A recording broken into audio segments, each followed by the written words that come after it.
सो hello बच्चों, welcome back to our channel.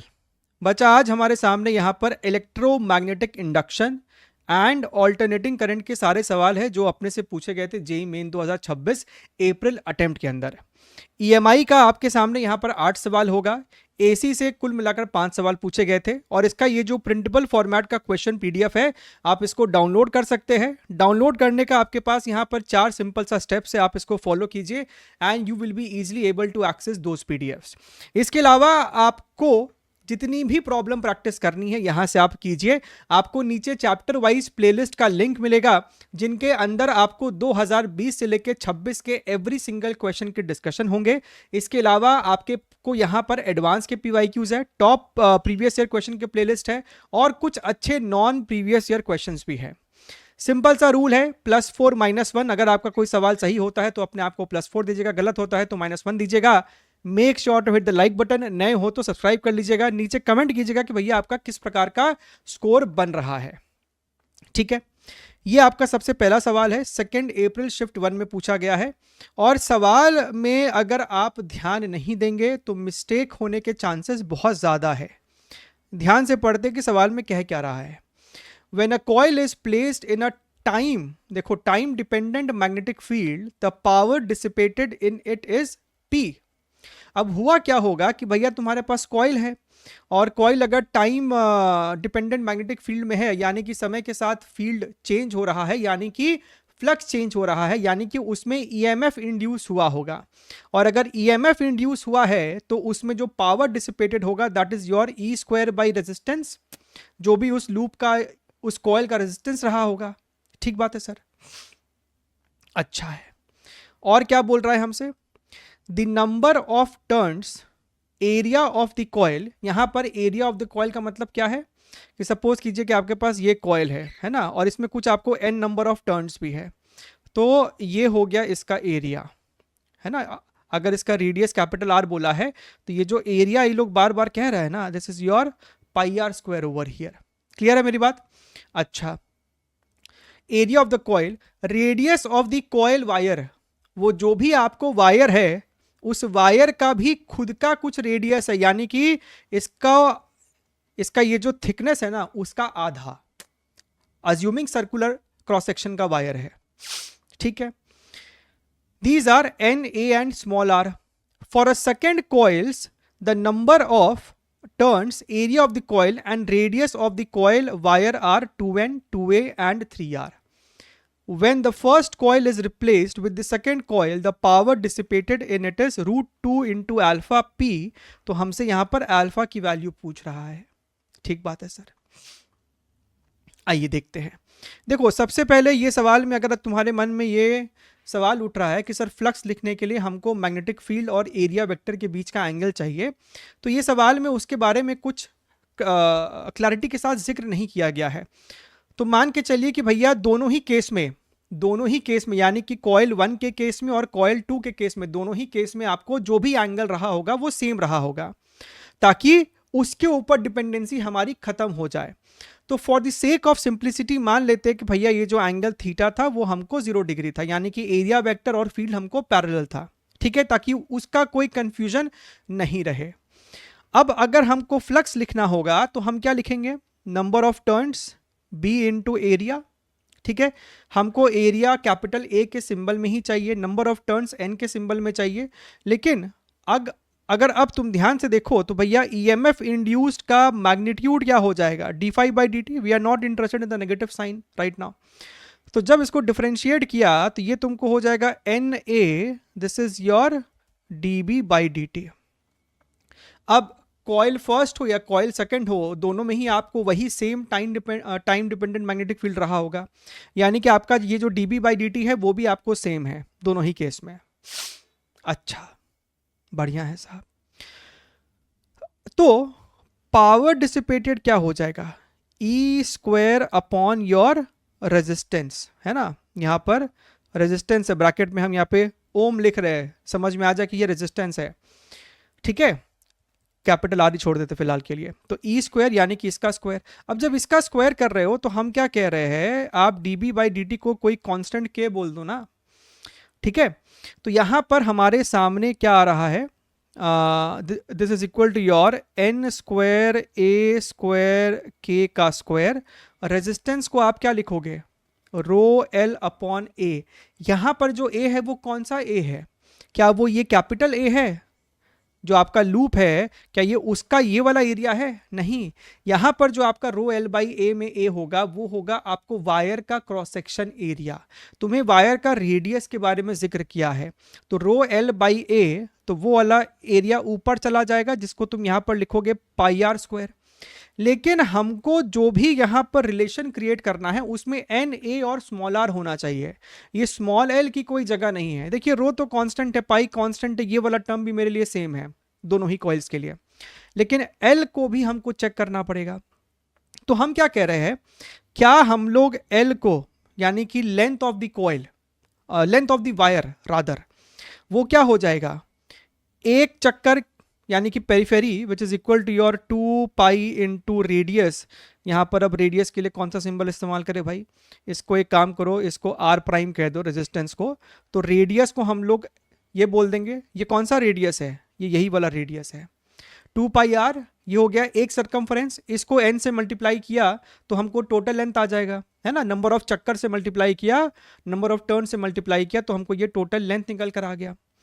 लेकिन अभी भी मज़ा नहीं है क्योंकि हमको ये कैपिटल आर नहीं चाहिए इसमें। तो मेरे पास एक और चीज़ है, एरिया क्या हो जाएगा, पाई आर स्क्वायर, यानी कि आर को हम लोग लिख सकते हैं ए बाई पाई का अंडर रूट। तो यहाँ पर ये हो जाएगा 2 पाई एन और आर की जगह हम लोग यहाँ पर लिख सकते हैं ए बाई पाई।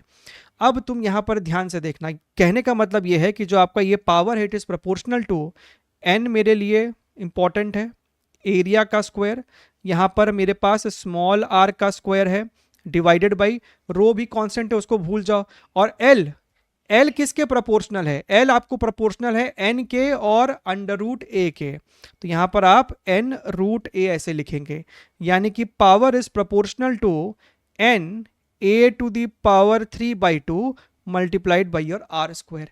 ये हमारा वर्किंग रिलेशन है जिसका हम इस्तेमाल करेंगे प्रॉब्लम को सॉल्व करने के लिए। समझ रहे हो, अब तो खेल ही खत्म हो गया है ना। इस प्रोपोर्शनैलिटी को हटा दो, कोई ना कोई आपको कांस्टेंट आ जाएगा। So this is equal to your this much. तो मेरा जो नया वाला पावर होगा, फाइनल पावर होगा प्रोपोर्शनैलिटी कांस्टेंट सी, एन की जगह अब लिखेंगे हम लोग यहाँ पर 2n, ए की जगह लिखेंगे हम लोग यहाँ पर 2a। तो ए को तो ए ही लिखोगे, ए टू द पावर 3/2 है यहाँ पर। सुनना मेरी बात को, यहाँ पर एक काम करो, इसको आप लिखो 2a whole to the power 3/2 लिख दो फिलहाल के लिए, और r की जगह लिख दो 3r का whole square. This is your c, ये आपका 2n हो जाएगा। This is your 2√2 a to the power 3/2 और ये आपको हो जाएगा 9r स्क्वायर। तो भैया 2 इंटू 2 4, 4 इंटू 9 इज 36, सो 36√2 और बाकी जो भी है वो आपको पुराने p के ही बराबर है। सो this is your final power 36√2, यानी अल्फा की वैल्यू हमको ऑप्शन नंबर 1 हो जाएगा। तो एग्जाम के प्रेशर में इसको क्रैक करने में दिक्कत आ सकती है, लेकिन आपने देखा है कि भैया जो जो पैरामीटर वहां पे दिया है उस पैरामीटर तक पहुंचना है, ठीक है। इसमें हमसे कहता है कि ये वाला सवाल बड़ा ही स्टैंडर्ड है, मेरे ख्याल से कम 5 से 6 बार आपको ये पीवाईक्यूज में देखने के लिए मिला होगा। आपके पास एक स्क्वायर लूप है और इसके सेंटर में आपको एक बहुत छोटा सा सर्कुलर लूप है, बहुत छोटा सा। उस बात को एम्फसाइज करने के लिए उन्होंने side length of the square is much much more than radius of the circular coil भी दिया हुआ है, ठीक है। The mutual inductance between the circular loop and the square loop is how much. तो इसका बड़ा ही स्टैंडर्ड सा स्टेप होता है, आप जो आउटर वाला कॉइल है उसमें कोई करंट आई मान लो। अब इस वाले स्क्वायर कॉइल के वजह से यहां पर सेंटर पे फील्ड क्या है वो निकाल लो। वो निकालना हम लोगों को आता है क्या, क्या करेंगे हम लोग, किसी एक वायर के वजह से निकालो। Look here very very carefully, ये वाला जो लेंथ है अगर ये कैपिटल L है तो ये हमको हो जाएगा L/2, ठीक है।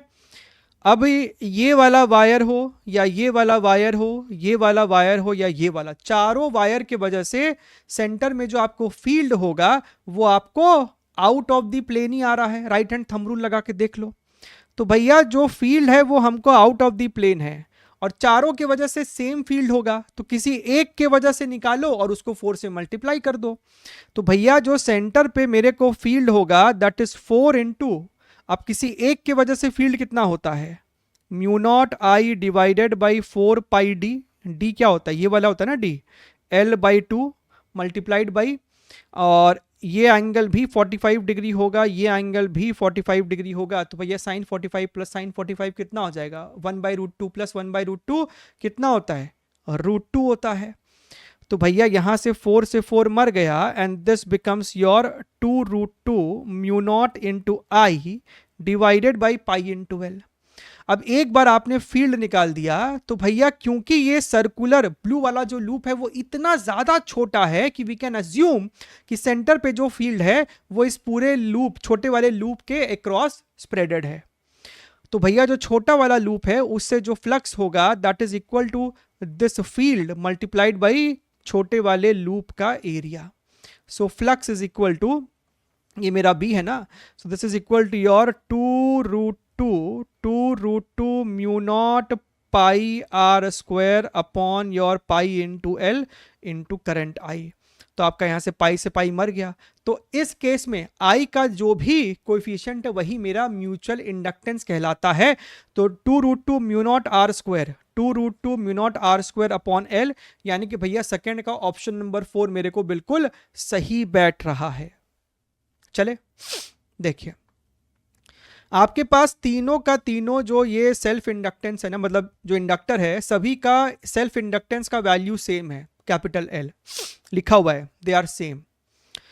ठीक है, तो अगर यहां पर कोई करंट आई है तो भैया ये दोनों ही हमको एल है इक्वल बंटवारा होगा। यहां पर भी आपको जाएगा I/2, यहां पर भी आपको जाएगा I/2।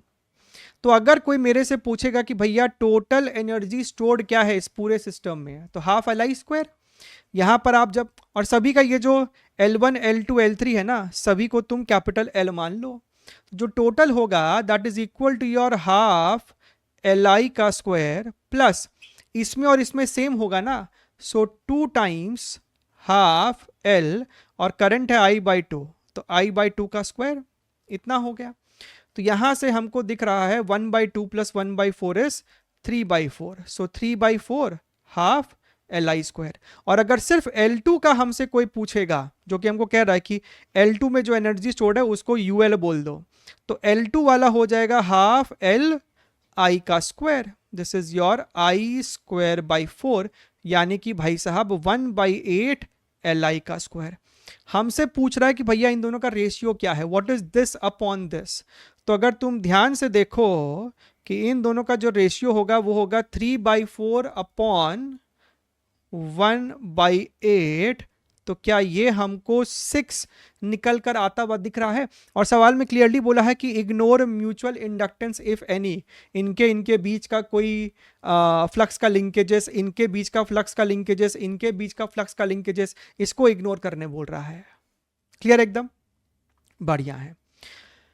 चलिए अगला सवाल देखते हैं, एक ऐसा प्रश्न जिसने बहुत परेशान किया रहा होगा बच्चों को। परेशान इसलिए क्योंकि डायरेक्ट फॉर्मूला रटने से काम नहीं चलेगा, है ना। कुछ कुछ सवाल आपको इवन मेंस में ऐसे है जो कि क्लियरली कहता है कि सिर्फ फॉर्मूला याद करने से काम नहीं बनेगा। आपके पास एक मेटालिक रॉड है जिसका लेंथ हमको कहता है L है, rotates about on and at the origin with a uniform angular velocity. तो इस एंड के अबाउट मान लेते ये ऐसे घूम रहा है ओमेगा से। आप जैसे जैसे यहां से रेडियली दूर जा रहे हो ना, मैग्नेटिक फील्ड इस फंक्शन के हिसाब से वेरी कर रहा है, समझ रहे हो। अगर फील्ड कांस्टेंट होता तब तो तुम एक रोटेटिंग रॉड में EMF इंड्यूस का फॉर्मूला चिपका देते, लेकिन यहां नहीं चलेगा। यहां आपको जैसे वहां डिराइव करते थे वैसे डिराइव करना पड़ेगा। कैसे डिराइव करते हैं, x पे जाके dx का, क्योंकि भैया फील्ड वेरिंग है ना, या फिर r पे जाके dr का। आपने एक छोटा सा यहां पर एलिमेंट लिया। अब अगर ओमेगा है तो इस छोटू सी एलिमेंट का जो वेलोसिटी होगा that is omega into R, this is the velocity. और मान लेते हैं कि इस छोटे से एलिमेंट के पास जो फील्ड है वो कितना हो जाएगा, आर डिस्टेंस पे है ना, तो यही वाला हो जाएगा value B naught E to the power minus lambda R. तो इस छोटे से एलिमेंट में जो एक छोटा सा ईएमएफ इंड्यूस होगा that is B V L, B V, और इस छोटे से एलिमेंट का लेंथ कितना है, खुद डी आर है, और बी की वैल्यू कितनी है, B naught E to the power minus lambda R, V की जगह लिखोगे omega R into D R. अगर टोटल ईएमएफ चाहिए तो आप इसको इंटीग्रेट करेंगे। तो यहीं से समझ में आ रहा है, आप अगर यहाँ पर ध्यान से देखेंगे तो ये आपका जो है बी नॉट ओमेगा, ये तो कांस्टेंट टर्म, इसको बाहर निकालो, ये आपको हो जाएगा R E to the power minus lambda R D R. ठीक है, अब यहाँ पर हमको चाहिए आपका यहाँ पर फिजिक्स खत्म हो गया, लिमिट लगा दो शून्य से लेके एल तक, है ना, शून्य से लेके एल तक, यहाँ पे फिजिक्स खत्म है। अब यहाँ पर चाहिए मैथमेटिक्स, उसमें भी आपको इंटीग्रेशन बाय पार्ट्स, वो वाला आपको फंडा चाहिए यहाँ पर, है ना। आपको चाहिए यहाँ पर U integral U D V is equal to U V minus integral V D U. नहीं पढ़ा है तो मैथमेटिक्स में आप इसको आगे जाके कभी ना कभी पढ़ेंगे, और मेरे ख्याल से पढ़ चुका है, आप नीचे कमेंट करके बताइएगा कि आपने ये सब पढ़ा है कि नहीं। तो integral U D V is equal to U V minus V D U. अच्छा, यहाँ पर आर को हम लोग यू ले रहे हैं, है ना, यहाँ पर u जो है वो बेसिकली r है, और यहाँ पर जो आपका ये dv है ना, this dv we are taking as this remaining one which is your e to the power minus lambda r into D R. कहने का मतलब है कि अगर कोई हमसे v पूछेगा तो v हो जाएगा मेरे को इसका इंटीग्रेशन, यानी कि e to the power minus lambda r divided by minus lambda. अब देखिए, तो net EMF induced is equal to, देखिए बी नॉट ओमेगा तो कांस्टेंट है, उसको आप बाहर ही रखो, है ना। अच्छा, U V, what is U, U मेरे लिए आर था, आर, और वी मेरा कितना आया है, इतना है। लिमिट सब एकदम लास्ट में लगाएंगे, है ना, तो अभी से मत परेशान हुइएगा कि सर लिमिट लगा दीजिए, माइनस लैम्डा, फिर क्या फॉर्मूले में माइनस साइन है, माइनस साइन लगाओ, इंटीग्रल वी, तो वी को फिर से लिख दो e to the power minus lambda R upon minus lambda, है ना। तो हम कह रहे हैं कि माइनस लैम्डा जब लिख ही रहे हो तो माइनस माइनस प्लस कर दो, इंटू डी यू। अगर u को u r के बराबर है तो डी यू क्या हो जाएगा, डी आर। ठीक बात है, अच्छा बढ़िया है साहब। So this is equal to your B naught omega, ये हमको हो जाएगा R E to the power minus lambda R, ये ऐसा हो जाएगा। इसको जब इंटीग्रेट करोगे दोबारा से तो माइनस लैम्डा नीचे वापस से आएगा, so E to the power lambda R, और लैम्डा लैम्डा लैम्डा स्क्वायर हो गया। अब लगाइए लिमिट यहाँ पर शून्य से लेके एल तक के लिए। ठीक है, थोड़ा सा हमको चीज़ों को यहाँ पर मिटाना पड़ेगा, we need space over here. Let's do one thing, इसको फिलहाल के लिए छुपा देते बिकॉज आई नो कि उसमें से कोई आंसर नहीं है। खैर, तो ये हमको हो जाएगा बी नॉट ओमेगा, पहले आर की जगह एल रखो, तो ये हो जाएगा minus L E to the power minus lambda L upon lambda minus E to the power minus lambda L lambda square. अब ज़ीरो रखोगे तो माइनस, लेकिन यहाँ पर ये दोनों ही माइनस है तो माइनस माइनस प्लस हो जाएगा, सो प्लस, यहाँ पर आर की जगह ज़ीरो रखोगे तो ज़ीरो, प्लस यहाँ पर r की जगह 0 रखोगे तो 1, सो 1 बाई लैम्डा स्क्वायर। तो यहाँ से हमको आ रहा है B naught omega 1 by lambda square minus E to the power minus lambda L common ले लेंगे, तो यहाँ पर आ जाएगा आपको l बाई लैम्डा और प्लस 1 बाई लैम्डा स्क्वायर। अब देखो इसके साथ, देखो 1 by lambda square E to the power minus lambda L इतना है, बिल्कुल ऑप्शन नंबर 1 मेरे को मैच करेगा। क्लियर एकदम। चलिए आगे बढ़ते हैं। अगला प्रश्न, क्वेश्चन नंबर 5 क्या बोल रहा है, A circular loop of radius 20 centimeter and resistance 2 ohm is placed in a time varying magnetic field this much at t equals to 0 for the plane of the loop, plane of the loop being perpendicular to the magnetic field. मतलब अगर ये मेरा अगर loop है, अगर ये मेरे को लूप है, तो लूप का ये हो गया प्लेन, तो इसके परपेंडिकुलर है तुमको मैग्नेटिक फील्ड। मतलब एरिया वेक्टर और फील्ड दोनों आपस में पैरेलल है इस सवाल में। तो इस सवाल में अगर कोई हमसे पूछेगा कि भैया थीटा का वैल्यू कितना है, तो यहां पर theta the angle between field and area vector that is your 0 degree. What is the induced current at t equal to 3 second? Simple straight forward question है। Your flux is equal to your number of turns के बारे में जिक्र नहीं है, तो चुपचाप से b इंटू एरिया, और एरिया हो जाएगा पाई आर स्क्वायर। ठीक है, सो इंड्यूस्ड ईएमएफ की जो मैग्नीट्यूड होगी, we are only interested in magnitude, that is your D phi by D T. तो ये हमको हो जाएगा pi R square into D B by D T. तो इसको डिफ्रेंशिएट करो, करो D B by D T, ये आपको हो जाएगा कितना 4t प्लस 2, राइट। अच्छा, लेकिन हमको चाहिए तीसरे सेकंड पे, तो भैया यहाँ पर t की जगह 3 डाल दो, pi R square, pi R square यहाँ पर 3 डाल दिया, 3 चौके 12 इंटू प्लस 2 यानी कि 14। ठीक है, अच्छा, so what is induced current? Induced current is equal to this upon resistance. तो पाई की जगह अपने लिखेंगे 22/7, रेडियस मेरे को है 0.2, यानी कि 0.2 का स्क्वायर कितना हो जाएगा 4 into 10 to the power -2 multiplied by 14 divide by क्या होगा resistance. What is resistance? 2 ohm. ठीक है, तो यहां पर ये हमको कट कुटा के हो जाएगा 11 और ये हमको हो जाएगा 2, सो ये हमको आ रहा है 88/100, है ना, इसको नीचे ले आए तो ये हमको हो जाएगा 44/50। तो यहाँ 50 है, तो ये वाला जो वैल्यू है अपने को 44 है। क्लियर है? स्वीट एंड सिंपल क्वेश्चन है। अगला सवाल देखते हैं, क्वेश्चन नंबर 6 कहता है an inductor of inductance 10 milli henry having resistance of 100 Om.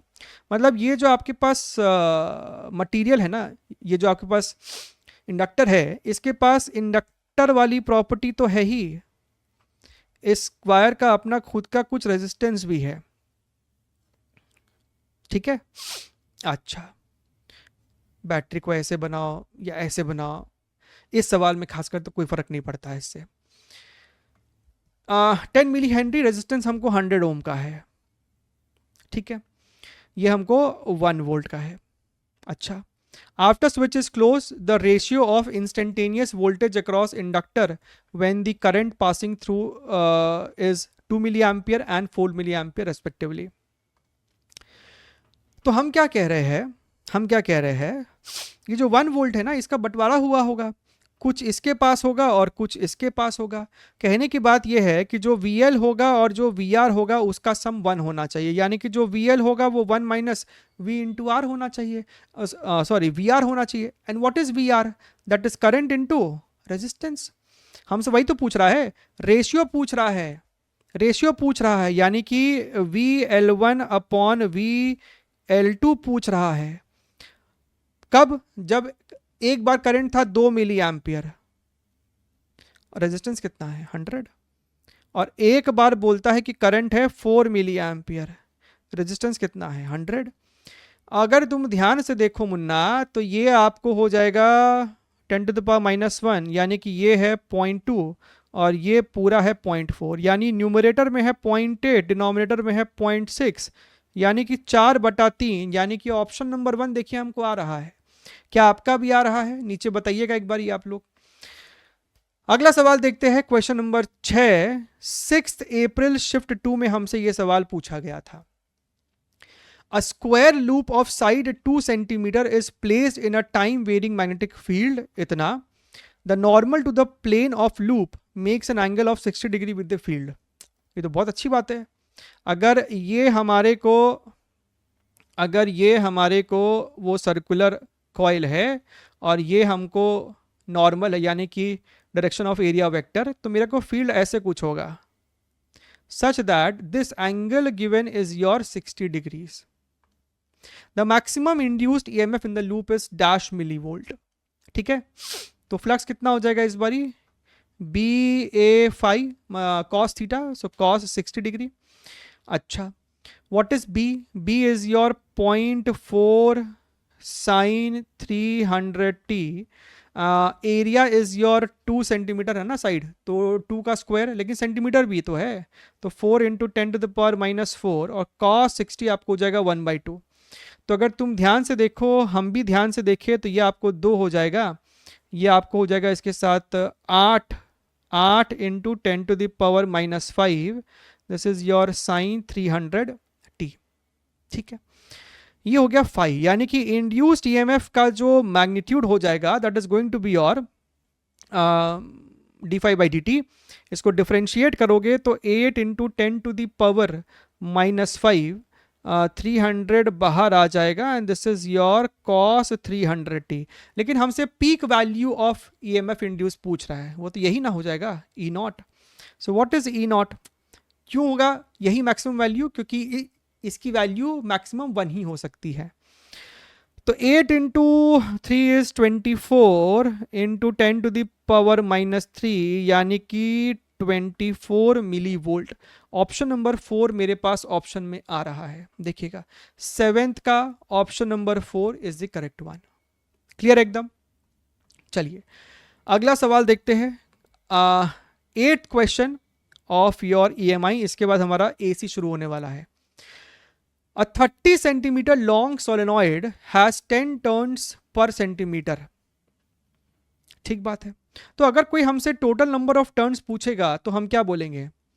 10 turns per centimetre, और 30 सेंटीमीटर लंबा सोलेनॉइड है, तो ये आपको हो जाएगा 10 इंटू 30, दिस इज योर 300।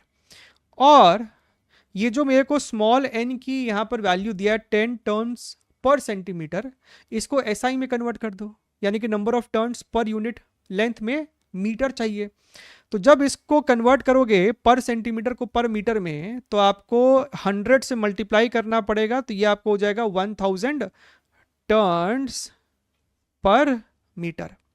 अच्छा, एरिया हमको दे रखा है साइड से, this is your 5 into 10⁻⁻⁴। The current through the solenoid coil varies from this 2 to 4 in इतना second. The EMF induce is how much? अच्छा, फ्लक्स क्या हो जाएगा? सोलेनॉइड के थ्रू आपको फ्लक्स क्या होता है? B इंटू ए, लेकिन नंबर ऑफ टर्न से भी मल्टीप्लाई करना पड़ेगा। And what is B? B is your μ0 n into I. अच्छा, यानी कि अगर कोई हमसे इंड्यूस्ड EMF का मैग्नीट्यूड पूछेगा तो हम क्या बोलेंगे? del phi by del t। भाई इसमें जो चेंज आ रहा है, फ्लक्स में चेंज कौन ला रहा है? करंट ला रहा है, यानी कि N A μ0 small n del i upon del t। अब वैल्यूज को सब्स्टिट्यूट करो। कैपिटल N की वैल्यू कितनी है? 300। ए की वैल्यू कितनी है? 5 into 10⁻⁻⁴। μ0 4 pi into 10⁻⁻7। Small n 1000 है। What is change in current? 2 से 4 हुआ, यानी चेंज आया है 2 का, और कितने टाइम में? 3.14। ठीक है, तो यहां से हमको दिख रहा है कि पाई और 3.14 तो मरमुरा गया है। आपके पास 1 2 और 3 4, हाँ 5, ठीक है, और 2 इंटू 5 6। सो ये बच रहा है 10⁻⁻1। सो 3 और 4 कितना हो जाएगा? 12, और ये दोनों मिलेगा तो 10⁻⁻5। मेरे पास -5 है, यानी अल्फा की वैल्यू 12, यानी कि ऑप्शन नंबर 2 होना चाहिए। क्लियर एकदम? बढ़िया है। चलिए अब हम लोग यहाँ पर बात करते हैं ऑल्टरनेटिंग करंट की। इसमें अगर सबसे इंपॉर्टेंट कुछ सेक्शन है that is your RLC series, है ना, तो उसमें आपको सब कुछ पता होना चाहिए। पावर फैक्टर क्या है, फेज डिफरेंस, एवरीथिंग। चलिए +4 -1 वही आपको नियम यहाँ पर भी लागू है। ये देखिए, ये जो इसका सवाल था ना 2 अप्रैल शिफ्ट 2 वाला, ये सवाल भी कई बच्चों को परेशान किया। समझना, आपके पास सर्किट है L2 C R और L1, ये टाइम वेरिंग सोर्स है, साइनसॉइडल सोर्स है। ये एक स्विच है, ये दूसरा स्विच है। अगर हमसे कहता है कि when switch S1 is closed, अगर तुम S1 को क्लोज कर दो और अगर तुम उसी वक्त S2 को ओपन रखो, तो क्या हुआ जीवन में? क्या हुआ जीवन में? जीवन में हुआ ये कि भैया अगर इसको क्लोज कर दिया तो L2 अब सर्किट का हिस्सा ही नहीं है, L2 को तुमने शॉर्ट कर दिया है। समझ रहे हो? अगर इस पॉइंट का पोटेंशियल A होगा तो इस पॉइंट का भी पोटेंशियल A है, तो इसके अक्रॉस कुछ नहीं फ्लो करने वाला, ये सर्किट में है ही नहीं, समझ लो। इसका मतलब सर्किट में कौन है? L1 R और C। मतलब RC तो हमेशा सीरीज में है, अब ये भी सीरीज में आ गया L1। और अगर मैं ठीक इसी का उल्टा कर दूं, यानी कि अगर हम लोग यहां पर S2 को क्लोज कर दे और S1 को ओपन कर दे, तो क्या तुमको अब दिख रहा है कि भैया अब L1 शॉर्ट हो जाएगा? अब ये हमको हो गया है सीरीज में, ये सर्किट का हिस्सा है, ये जो येलो वाला लूप है। तो RLC सीरीज तो बनेगा दोनों ही केस में, एक बार L2 होगा सर्किट में, एक बार L1 होगा सर्किट में। अच्छा, कहता है when switch S1 is close keeping S2 open, आपने S1 को क्लोज कर दिया, मतलब ये सर्किट में नहीं है, तो RC के साथ ये L1 है सीरीज में। उस वक्त the phase difference between the current and source voltage is 30। अब इस क्वेश्चन में एक दिक्कत यह है कि आपको ये नहीं पता है, जब हमसे कहा कि भैया ये दोनों और L1 मेरे साथ सीरीज में है और हमसे कहता है कि फेज डिफरेंस 30 है between the current and the voltage, तो फेज डिफरेंस में V आगे है या V पीछे है वो नहीं पता है। क्यों नहीं पता है? क्योंकि आपको ये नहीं पता है फिलहाल के लिए कि भैया इस केस में XL बड़ा है कि XC बड़ा है। अगर तुमको फेजर याद आ रहा है, आप रेजिस्टेंस कैसे बनाते हो, आप ये XL दिखाते हो, आप ये XC दिखाते हो। अब अगर XL बड़ा होगा XC से, तो इफेक्टिवली तुम ऊपर दिखाते हो XL माइनस XC, समझ रहे हो? और अगर XC बड़ा होगा XL से, तो तुम नीचे दिखाओगे XC minus XL। So which is the bigger one, you do not know right now, लेकिन फिलहाल के लिए हम इसको इक्वेशन को लिखते हैं। हमारे पास यहां पर क्या है? फेज डिफरेंस दिया हुआ है 30। अच्छा, एक और बात, अगर मान लो ये R है और सपोज करो कि मेरा XL ही बड़ा है, XL माइनस XC है यहां पर इस प्रकार से, और ये इसका रिजल्टेंट इंपिडेंस हो गया है। ठीक बात है साहब? ये वाला जो है ना, ये वाला, इसी को हम लोग यहां पर कहते हैं फेज डिफरेंस, है ना? तो इसी वाले फेजर को हम लोग यहां पर भी दिखा सकते थे वेक्टर के फॉर्म में, XL माइनस XC, और ये मेरे को R है, यानी कि अगर कोई मेरे से tan थीटा पूछेगा तो वो क्या हो जाएगा? XL minus XC upon R। बात समझ में आ रही है? अब हो सकता है कि XL बड़ा हो XC से या फिर XC बड़ा हो XL से, तो तुम चाहो तो यहां पर एक मॉड भी लगा सकते हो। एक बार जब ये वाला क्लैरिटी आ गया है दिमाग में कि हाँ सर ऐसा ऐसा चीज यहां पर हो सकता है, तो दो इक्वेशन बनेंगे। एक tan 30 degree is equal to, और tan 30 क्या है? 1/√3 इज इक्वल टू, पहले L1 था सीरीज में, यानी कि XL1 minus XC upon your R। और दूसरे केस में क्या हो रहा है कि आप इस S2 को क्लोज करने वाले हैं, तो अब L2 होगा, है ना? S2 को आप क्लोज करेंगे, इसको आप ओपन ही छोड़ देंगे, तो अब L2 होगा सर्किट का हिस्सा। तब कहता है कि फेज डिफरेंस है हमको 60 डिग्री, यानी सेकंड केस में हो जाएगा tan 60 मतलब √3 इज इक्वल टू, अब ये वाला है ना सर्किट का हिस्सा, तो XL2 minus XC upon R। अब देखिए, हो सकता है कि XC बड़ा हो XL2 से, तो तुम यहां पर मॉड लगा सकते हो, तुम यहां पर मॉड लगा सकते हो, तुम दोनों में ही मॉड लगा दो, लेकिन जब सॉल्व करोगे ना तो दो ही पॉसिबिलिटी बनती है। अभी हम समझाते हैं हम क्या कह रहे हैं। फिलहाल तो यहां पर हम लिख सकते हैं कि this R is equal to your XL1 minus XC, और ये हमको मल्टीप्लाई हो जाएगा √3 से, और यहां पर ये जो R हो जाएगा that is equal to your XL2 minus XC upon your √3।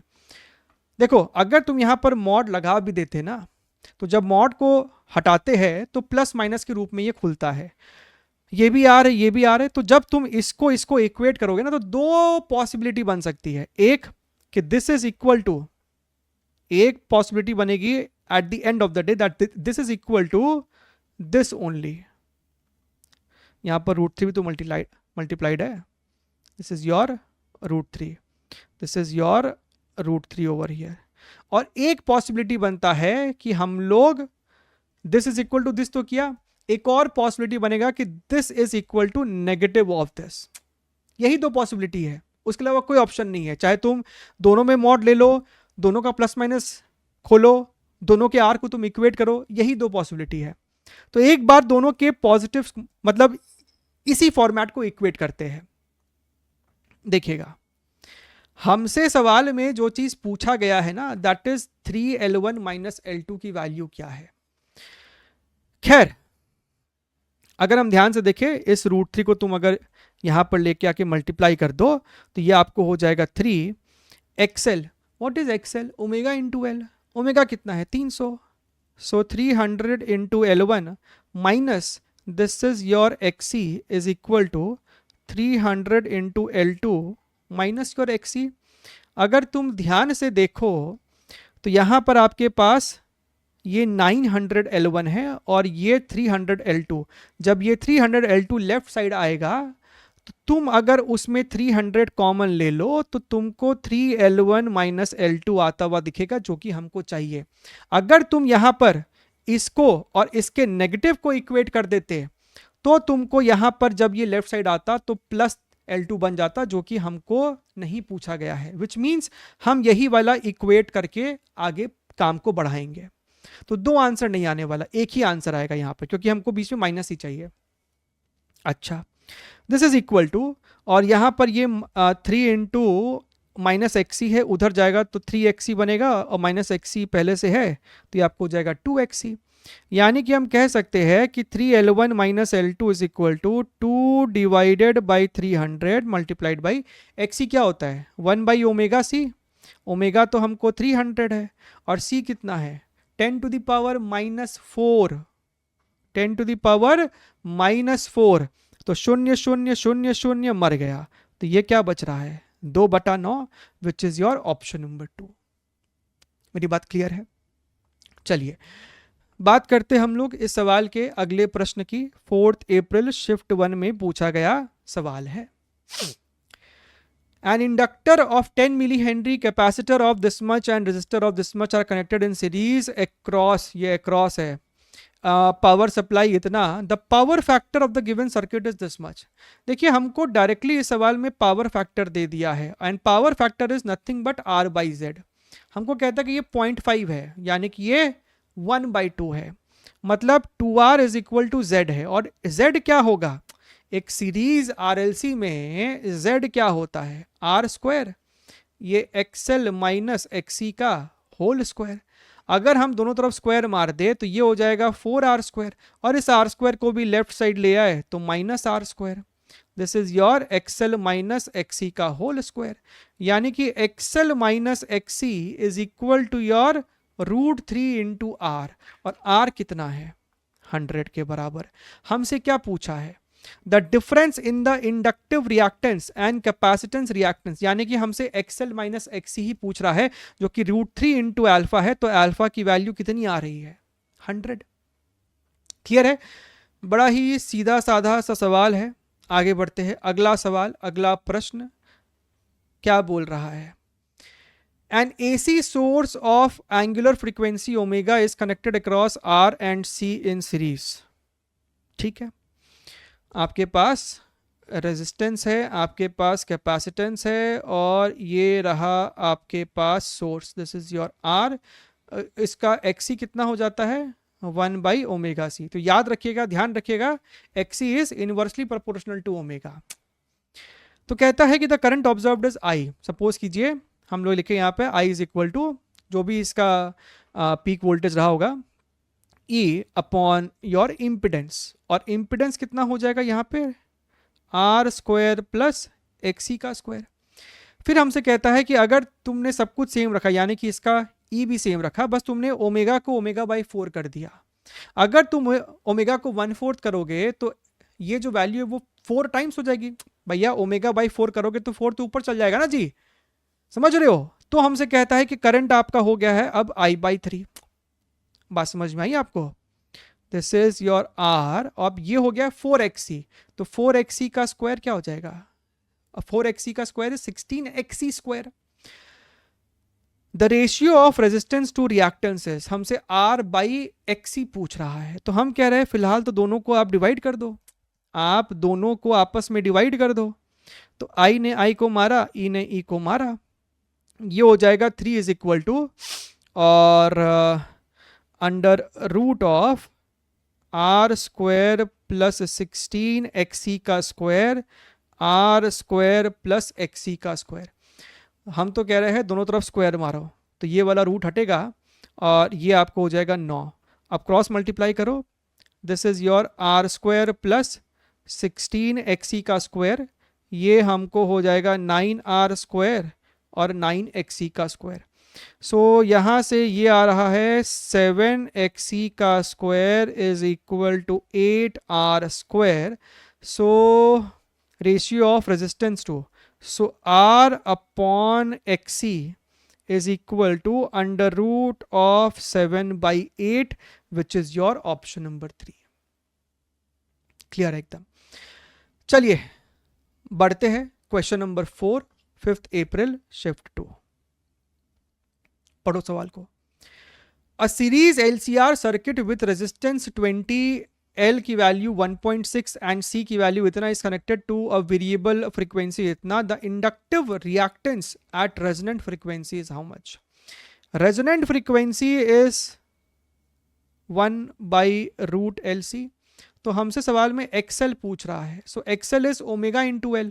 Omega क्या है? इतना, और L कितना है? L तो L है। तो मेरे को सॉल्व करना है ये वाला वैल्यू, व्हाट इज √L/C। अब अगर तुम ध्यान से देखो तो L की वैल्यू है 1.6 यानी 16 इंटू 10 टू द पावर -1, और C की वैल्यू है 40 माइक्रोफैरड या फिर 4 इंटू 10 टू द पावर -5। अगर ध्यान से देखो तो ये 4 हो जाएगा, और ध्यान से देखो तो ये 10 टू द पावर 4 हो जाएगा, यानी कि इस सवाल का जो सही जवाब है वो हमको 200 होना चाहिए। क्लियर है? चलिए आज के सेशन का, इस सेशन का आखिरी सवाल है। यहां तक पहुंच गए हो तो बहुत बढ़िया है, bravo. Make sure to hit the like button, नए हो तो बेटा सब्सक्राइब कर लीजिएगा।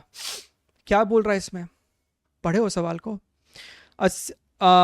LCR series circuit driven by ERMS 90 volt frequency इतना has a resistance of 80 ohm and inductance of XL इतना दिया हुआ है, XC इतना दिया हुआ है। द पावर फैक्टर बताइए, हद फॉर्मूला बेस्ड क्वेश्चन है ये। तो power factor is equal to how much? R/Z। R की वैल्यू कितनी है? 80। Z क्या होता है? Z होता है R का square plus XL minus XC का होल स्क्वायर, यानी कि क्या आ जाएगा? 60 का स्क्वायर। सो नीचे वाला 100 है, सो दिस इज योर 0.8 जो कि मेरे पास ऑप्शन नंबर 1 में है। ठीक है, चलिए ध्यान रखिए। Take care, wish you all the very best and bye bye.